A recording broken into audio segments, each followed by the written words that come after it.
এটা কোনো প্রভাব ফেলবে কিনা? যৌথ বিবৃতিতে এর উত্তর দেওয়া আছে।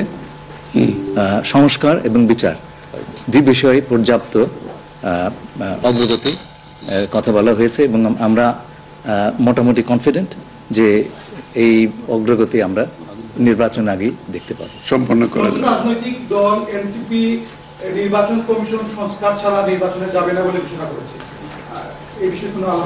এই ব্যাপারে এখানে আলোচনার কোনো সুযোগ আছে বলে আমি মনে করি। এটা স্যার বলেন কি হয়েছে? সকল দলের সম্মতিক্রমে নির্বাচনটা অনুষ্ঠিত হবে। আমরা সেরকমই চাচ্ছি। নির্বাচন কমিশন এই নির্বাচন কমিশনের অধীনে নতুন রাজনৈতিক দল নির্বাচনে যাবে না বলছে, এটা নিয়ে কোনো আলোচনা? এটা ওনাদেরকে জিজ্ঞেস করেন। এটা যার প্রত্যেকটি দলের নিজস্ব মতামত আছে, তবে আমরা সকলকে নিয়ে নির্বাচনটা করতে চাচ্ছি।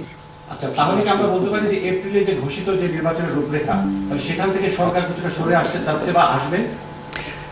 যৌথ ঘোষণায় এই বিষয়টি সুস্পষ্টই বলা আছে। আপনারা শুনেছেন, যদি সকল কাজ সময় মতো আমরা করতে পারি এবং বিচার ও সংস্কারের ব্যাপারে পর্যাপ্ত অগ্রগতি হয়, তাহলে চেষ্টা করে যেতে পারে।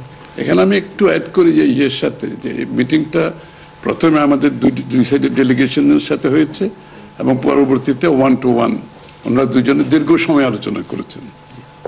আপনারা কি সন্তুষ্ট কিনা? নিশ্চয়ই সন্তুষ্ট। শুধু আমরা তো বলছি নির্বাচনের আগে নয়, নির্বাচনের পরও দেশ গড়ার ক্ষেত্রে আমরা সবাই একসাথে কাজ করতে হবে, নতুন বাংলাদেশ করতে হবে। আর সন্তুষ্ট না হলে তো যৌথ ঘোষণা আসবার কথা নয়।